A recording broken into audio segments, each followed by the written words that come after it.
Hello and welcome back to the another episode of Daily News Quiz Analysis for IAS Prelims 2025. It is 2nd Jan today, and in this video we are going to solve different types of questions which are relevant for your preparation. Before we start solving these questions, I would like to wish you Happy New Year. First of all, may this year bring joy to your lives. May this year fulfill your dreams, what you are aspiring for. May this year be the best year of your life. After that, I would like to give the brief introduction about this video so that if you are new to this channel, you will get more connected with it. You know, we try to upload this video every day on our YouTube channel, and we discuss various types of questions in it. And if we will break these questions into different parts, it would come under 3 different subsets. In the first set of questions which we discuss here, we take questions directly. What we do, we take questions from the current affairs. What we do, we take up the most important articles from the newspapers, we break them down into the simplest language possible, and we derive the possible prelims based questions from those particular articles, so that it will give you the idea how you should go through your newspapers, what part of the newspaper is important for your preparation with respect to the prelims exam, and what should be your approach while reading the newspaper.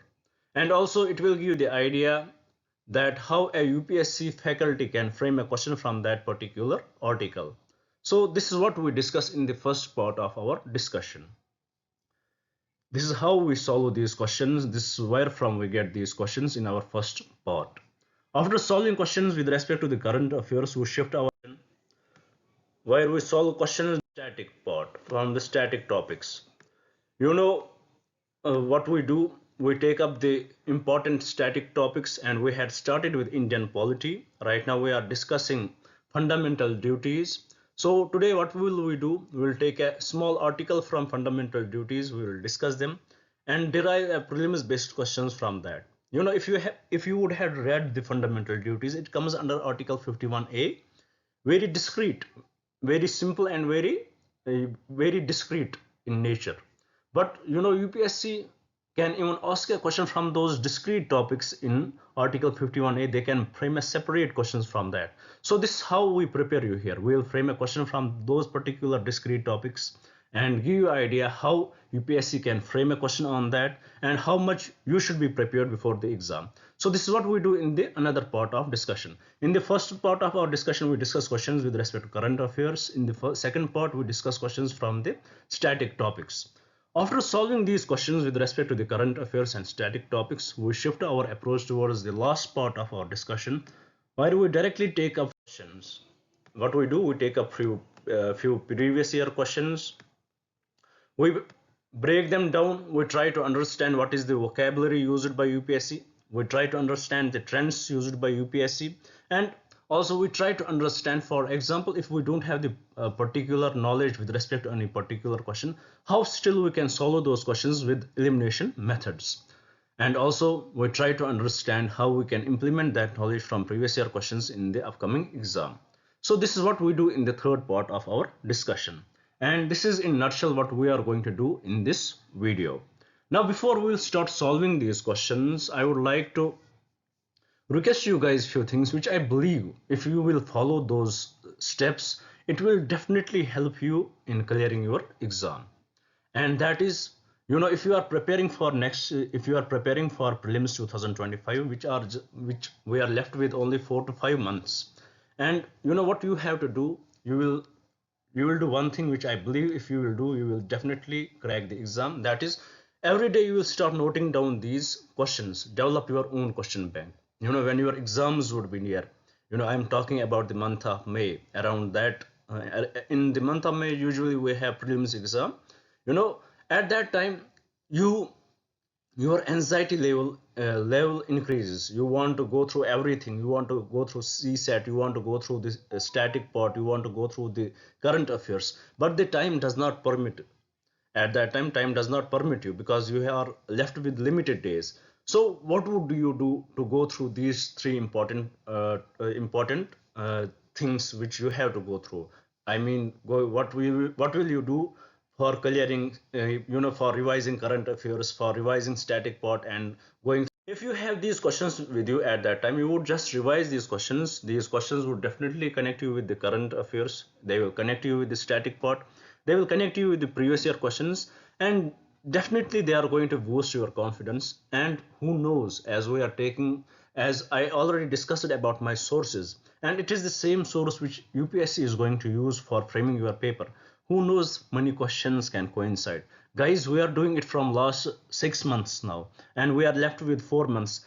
If we will add all that time frame, we would had, we at the end of the May, when your exams would be near, we would had discussed more than, I believe, more than 3 to 4 thousand questions here, three to more than 1,000 or 2,000 topics we would have discussed here. So if you have these questions with you at that time, you would just revise them, and they will boost your confidence. They will boost your confidence, and they will increase your chances of clearing the exam, because this is the same source what the UPSC uses for framing your paper. So this is what I want from you, to note down these questions to develop your own question bank. With this, I would like to request you guys, please do subscribe the channel, share it with your friends so that they may also get benefited from this initiative. Now, with this, let us start solving the questions here. Let's start with question number 1. Let's see what does the question say. Here the question says, with reference to the Unified District Information System for Education Plus, which is UDISE Plus, which of the following statements are correct? You may wonder here, so we had not seen a topic related to it. Even if you would have read the newspaper, you would have not seen a direct topic related to UDISE Plus. But why we had brought this question here? The answer to this question is in today's newspaper. What does the newspaper talk? There were different articles written about the school enrollment and school dropout rates. And this is the agency, this is the organization. It is Unified District Information System for Education Plus. It has given the report, and it has highlighted that school enrollment has gone down.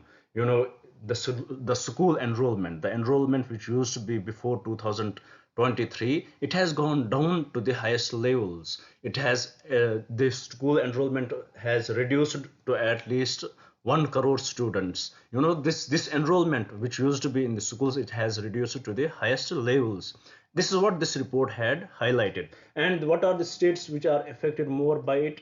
These are the states like Bihar, UP, and Maharashtra. The enrollment rate in these particular states, the enrollment rate in Bihar and Maharashtra, the enrollment rate in these particular states had gone drastically down. And also, it there was further a different article which basically talked about the dropout rate. Once the students get into the schools, but after a few years they tend to drop out from their education. There could be many reasons, maybe financial burden, maybe the availability of schools nearby that is not available to them, maybe infrastructural burdens, infrastructural bottlenecks. There could be various reasons why these students are dropping from their schools. Majorly it is because of the poverty of the households, because of the poverty of the family. They have this extra pressure to earn for the family, and because of that they first enroll into the schools and they drop out.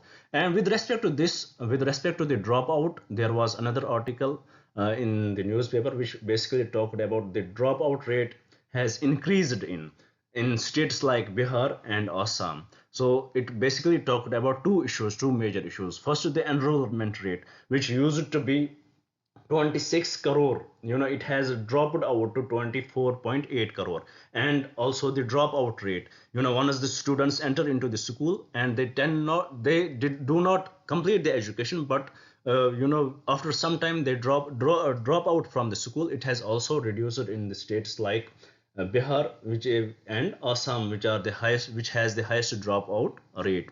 So this is what this article basically talked about, and this is the agency, this Unified District Information System for Education Plus. It is the agency which has highlighted these issues. Now, what becomes important for us? For our mains exam, questions may be asked with respect to why is dropout rate increasing in Indian in Indian schools. What could be the reason for that? There could be many reasons. But for our UPSC prelims, what question can be asked? Definitely a question about this Unified District Information System for Education Plus. It can be asked. A question about this can be asked, and we need to know about it, as this is something new.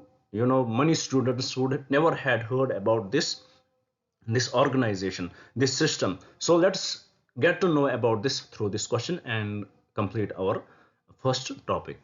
Here the question says, with reference to the Unified District Information System for Education Plus, which of the following statements are correct? First statement, it is a comprehensive data collection system covering all levels of education from primary to higher secondary. There is a catch.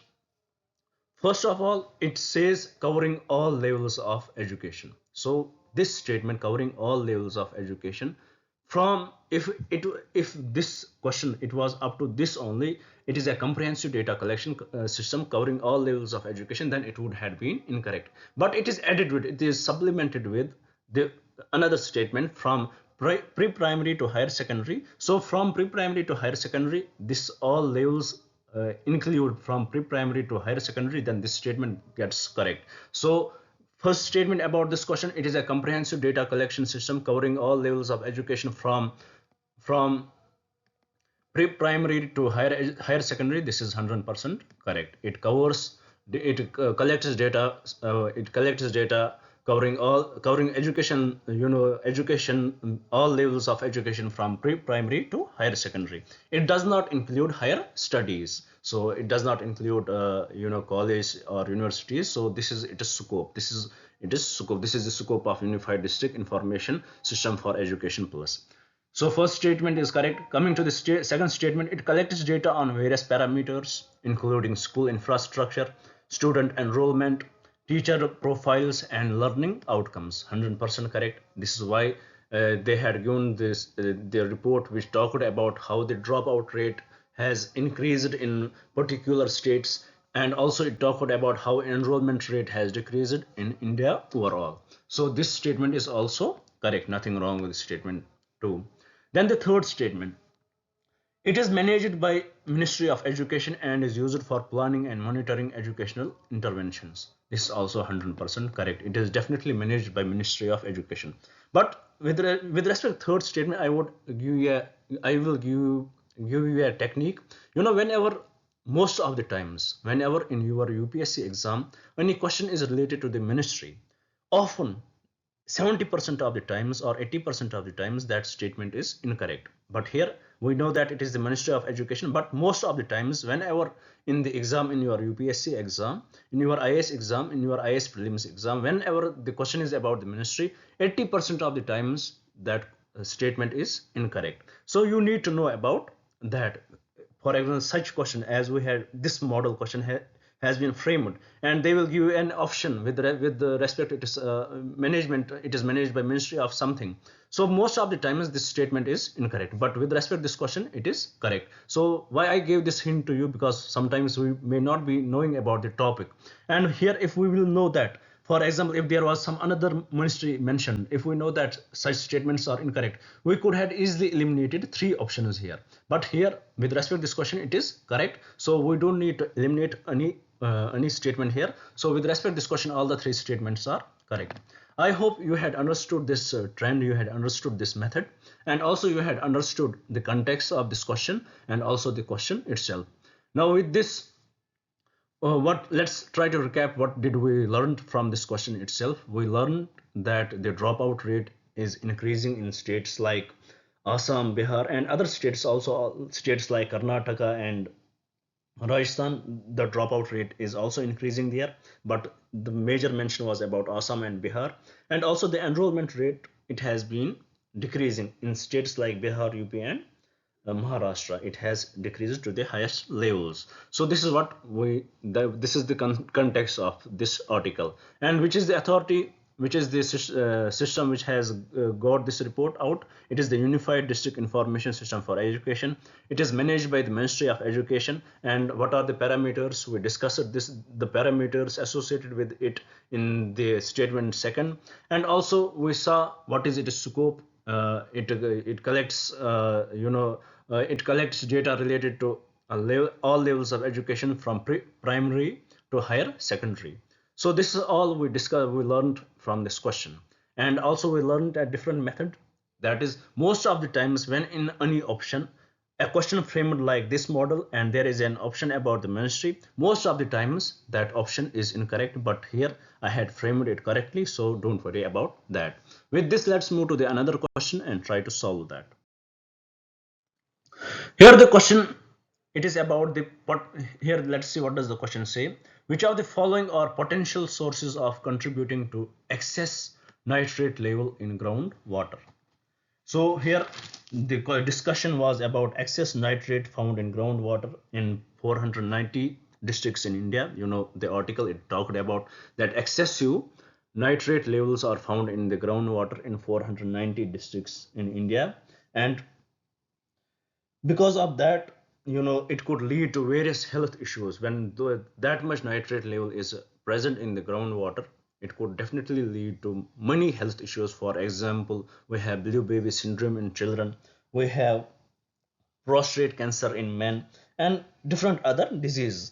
With respect to this, the article talked about what are the states which are mostly affected by it. The states which are mostly affected by it are, if we will go by chronological order, it is Rajasthan, then it is Karnataka, and then it is Tamil Nadu, which are mostly affected by it. The nitrate level has increased in the groundwater.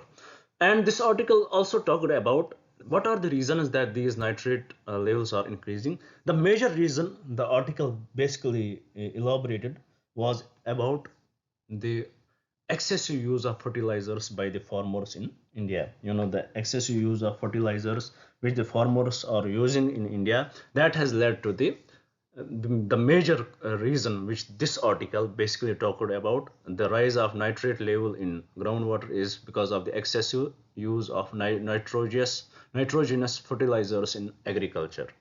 And we know that you know, when they use excessive water, this water, when there is monsoon, it goes down into the ground and it gets added into the groundwater. This is how it gets added into the groundwater. So with respect to this question, we will understand what are different methods by which this nitrate level in groundwater increases. So statement 1, as the question says, which of the following are potential sources contributing to excess nitrate levels in groundwater? First statement, excessive use of nitrogenous fertilizers in agriculture, 100% correct. This is what the article basically talked, the article focused on. Second statement, leakage from septic tanks and sewage system, 100% correct. This can also lead to the excess nitrate levels in groundwater. Third, industrial discharge of heavy metals, nothing wrong with this statement, 100% correct. Fourth, atmospheric depositions of nitrogen oxides, 100% correct. Nothing wrong with this statement also. So with respect to this question, all the four statements are correct. Here I would like to add a method here which is intriguing, which could be helpful for you. You know, whenever such questions are given, you know, what are the advantages of AI, applications of AI, applications of you know, such questions which talks about the impact of, you know, for example, what are the sources of excess nitrate level, as we discussed here. You know, in such questions, most of the times, if you don't know the option properly, if you don't know understand if you don't know the question properly, most of the times all the options given in such questions are correct. The UPSC often asks such questions, and most of the times all the options in such questions where it talks about the applications, it talks about such question, it talks about the sources, most of the times all the options are correct in such questions. So with respect to this question, the correct statement would be option D. So with this, I hope you had understood it. Why we had discussed this question? Because there was an article which talked about the excessive nitrate found in groundwater has increased in 490 districts in India. And it basically, this article further talked about what are the states which are most hit by it. It is Rajasthan, it is Karnataka, and it is Tamil Nadu. And also it discussed about what are the reasons why this excessive nitrate level is increasing in groundwater. And the major reason which was given in the article itself was the nitrogenous fertilizers used by agriculturalists, used by farmers. So with this, I hope you had understood the topic, you had understood the context, and also the method which we discussed here. Now with this, let's move to the another question and try to solve that. Here, with respect to the same topic, with respect to the excessive nitrate level in groundwater, we had brought a question: what can be its impact on the human health? Here, the question says excessive nitrate contamination in groundwater primarily leads to which of the following health conditions? Fluorosis.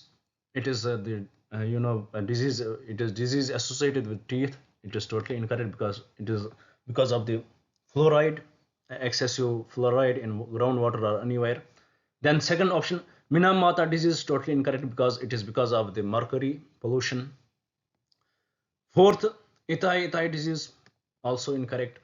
Third option, blue baby syndrome, 100% correct. This is the major, this excessive nitrate contamination in groundwater primarily leads to which of the following health conditions? It is blue baby syndrome, which is pronounced as methylmoglobinemia, something like that. It is some great scientific name which is hard for me to pronounce it, but remember it is blue baby syndrome.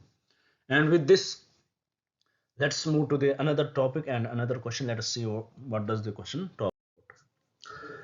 Here the question is again about the SPADEX, the mission which ISRO is using. It is an experimental mission, about docking of two satellites in the, in the lower Earth orbit. India would be the, once India will succeed in it, India would be the fourth country in the world who would have successfully done it. So it would be done on the 7th January this month. On 7th January, they will attempt to dock two satellites. We discussed about this topic in various details, in detail in our previous classes, in our previous discussions. We discussed about what are the what are the names of those satellites, what is the vehicle which they are going to use. We discussed that in detail, and I believe taking the same articles say again and again is just waste of time. Now let us shift to the, let's answer this question directly and shift towards the another question. Here the question says which of the following technologies are intended to be demonstrated as part of ISRO's SPADEX mission? First, autonomous rendezvous and docking, 100% correct, nothing wrong with the statement. On orbit refueling of satellites, no, it is not the major mission, it is not right now their scope. Remote manipulation of robotic arms in space, 100% correct. Deployment of solar cells for propulsion, totally incorrect. So with respect to this question, the correct statements are statement 1 and statement 3, and from the code given below it is option B. About SpaceX mission we had discussed it in detail in our various classes, and I believe if we will take this question again, we will invest our 10 to 15 minutes in it. It would be waste of time because you would had discussed that. If you are first time seeing this, then I would recommend you to jump to few classes back. You will definitely find it there. Now with this, let's move to the another question which was asked, which basically was in the newspaper today. What is that? Here the question is about which of the following factors often hinder the effective implementation of UN conventions. This is a very interesting topic. In 2024, we had majorly 4 UN conventions. The summit was held, and unfortunately, all the 4 summits were a failure, and because of the various reasons. For example, we had UNFCCC. The framework on this. There was summit. There was summit related to it in Azerbaijan, Baku. This was a failure because there was elections in US. Not much was taken. We did not took much from it. The major issue with this was the financial burden. Who is going to pay the money? It was majorly discussed there. Then we had UNFCCC.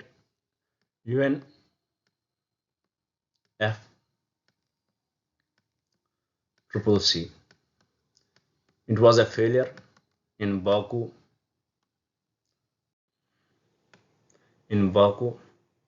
Failure, financial issues. In nutshell, you should remember financial issues were because the developed countries, they have to pay some amount of money which is approximately $1.3 trillion per year, and who is going to pay it, who is going to implement it? There were various issues with it. Then we have another convention which was basically about UNINC.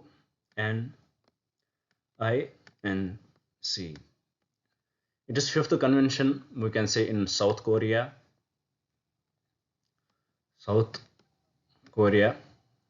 It was about the plastic pollution, and it was also a failure because there was no, there were two groups majorly. One group which is of developed countries, they wanted that total elimination of plastic products, and another group which contained countries like South Korea, India, China, they wanted that elimination of plastics is not a better solution. So there was no agreement on this, and it was also a failure. Similarly, there were other UN conventions. For example, UN Convention on Biodiversity. Also, it was also a failure. Also, the financial issues, and also the and another convention, UN Convention to combat desertification. UN Convention on to combat desertification. It was held in Saudi Arabia. You should know these things that can be asked with respect to these conventions in 2024, where they were held. UN Convention about to combat desertification, it was held in Saudi Arabia. About United Nations Intergovernmental Negotiation Committee, which talks about the plastic pollution, it was held in South Korea. Then we have UNFCCC, it was held in Baku, Azerbaijan, and we have we have Convention on Biological Diversity. It was also a failure. It was held in Colombia. So all these conventions were a failure in 2024. And what could be the reason for that? To understand the reasons for the failure of all these conventions, I had brought a question. There was article which basically talked about that, and in this question I had brought all the reasons which basically give us the gist of the article. So here question says, by understanding this question, you would definitely understand the article itself. As we saw that these all conventions are failure, they were failure, and why world is not able to, able to reach what they want to achieve under these conventions. They were brought in, many of them were brought in after the Rio Convention on Earth in 1992. They came after that.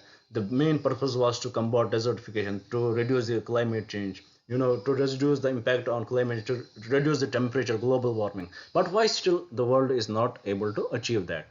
So let us see what are the reasons for that. First, in a lack of political will and commitment from member countries. 100% correct.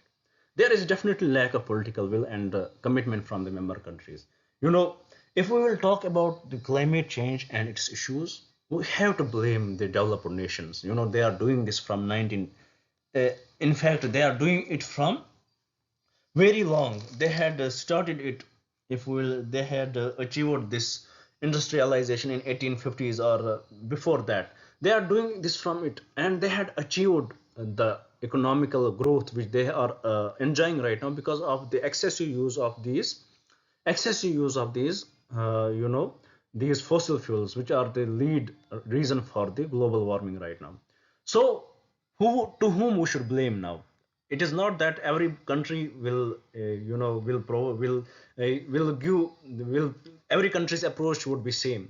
Those developed countries, they have to be responsible for that. And there comes the political will. The political will of the developed countries is not that great here.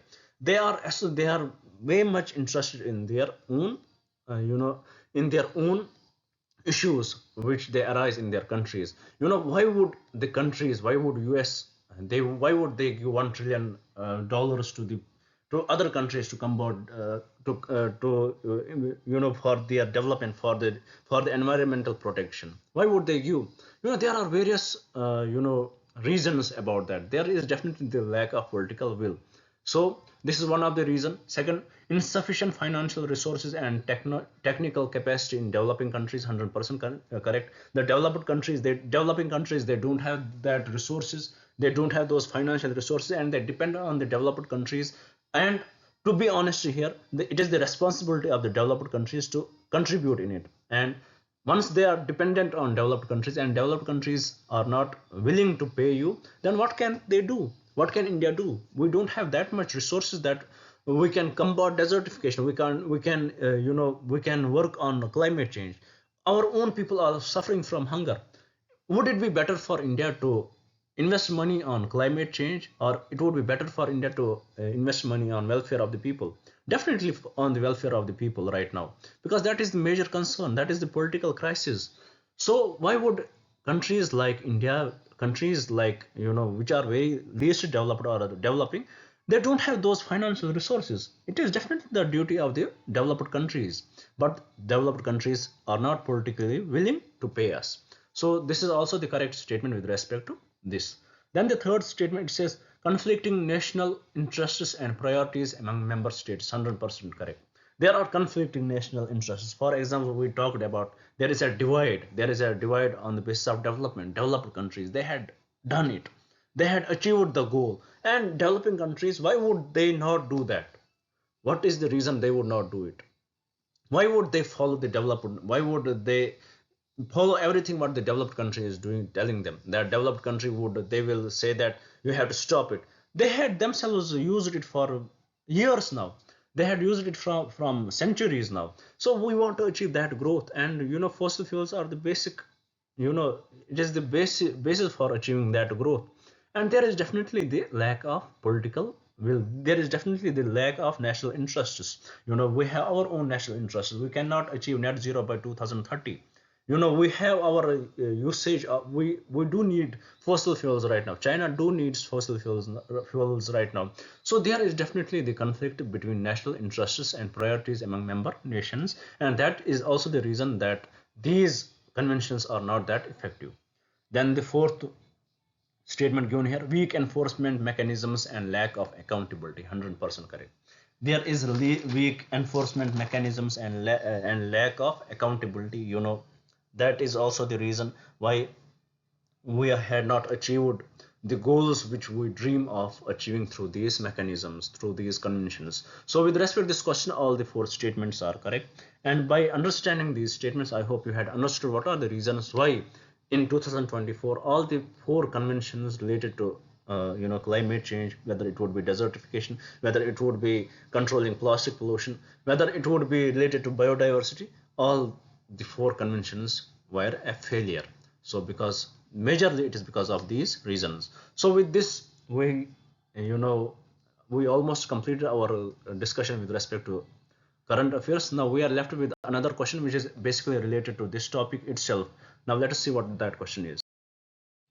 Here the question says the primary objective of the United Nations in Intergovernmental Negotiating Committee is, why I had brought this question, because this is the committee, this is the UN organization, this is the UN convention or organization which we often do not discuss. We discuss about UNFCCC, we discuss about combating desertification, we discuss about UN convention on biodiversity, but we never discuss about United Nations Intergovernmental Negotiating Committee. So I felt that it is the need of the time to discuss a question about it, to give you the brief idea about it, as it is fifth we can say convention was held in South Korea, and it is about, there was a division between the countries which demand that there should be total end of the single-use plastics, and there were countries like China, South Korea, India who believed that it is not the right time to end the single-use plastics. So with respect to this, let's see what this what this organization is about. The primary objective of this committee is establish a framework to reduce greenhouse gas emission. Totally incorrect. Nothing wrong with this. Nothing correct with this statement. Second, develop an international legal binding instrument on plastic pollution, including the marine environment. 100% correct. So with respect to this question, the correct statement would be option B. With this, we complete today's discussion with the current affairs. I hope I was able to explain every topic, very clearly. The questions which we discussed, I hope you had understood them, and also the context which we discussed here, I hope you had understood it. Now with this, let's move to the another part of our discussion where we will solve a question related to the static topic. Now, as right now we are discussing Indian polity, and in Indian polity we had reached to fundamental duties. So about fundamental duties, I would like to mention a few important points which I believe you should know. Let's recap those. We had discussed them, but let's recap it. In the initial constitution, original constitution, this was not there. It was introduced under 42nd Constitutional Amendment Act. It was introduced under 42nd Constitutional Amendment Act, and it was the Sovereign Singh Committee who was appointed to review the Constitution. It was Sovereign Singh Committee who recommended that we should have this fundamental duties in our Constitution. And where from we brought it? We brought it from USSR. We got inspired from USSR because they had it in their constitution, and we brought it from there. So this is in nutshell little information about it. One more thing, to which part it belongs in the constitution? It is part 4A of the constitution. So till now we discussed about fundamental right 51A subsection A, which talked about to abide by the constitution and respect its ideals and institutions, the national flag and national anthem.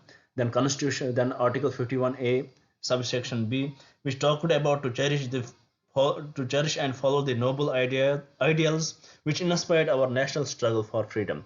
Now today our question is about article 51AC. Let us see what does the question talk about. It says article 51AC of the Indian Constitution pertains to which of the following fundamental duties? First statement, to cherish and follow the noble ideals which inspired our national struggle for freedom. No, it is actually subsection B, totally incorrect. Second, to uphold and protect the sovereignty, unity and integrity of India. 100% correct. So with respect to this question, article 51A subsection C, it talks about to uphold and protect the sovereignty, unity and integrity of India. Why I bring these discrete questions here? UPSC can surprise you. They can ask you questions from them. They can ask you about the functions of fundamental duties. They can ask you where from we got it, and they can even ask you about these discrete articles. They can frame you question like that. Article 51A subsection A, B, C and D, they will give you what they are related to, and they will tell you match them. So you need to know about that. You should have this practice. You should know that to what they are related to. And with respect to this question, the correct statement would be option B. So with this, I hope you had understood what this article is about. Now with this, let's move to the last part of our discussion and solve the previous year question. Here today's previous year question is about it is taken from the paper 1997. This was asked in 1997 from physical geography.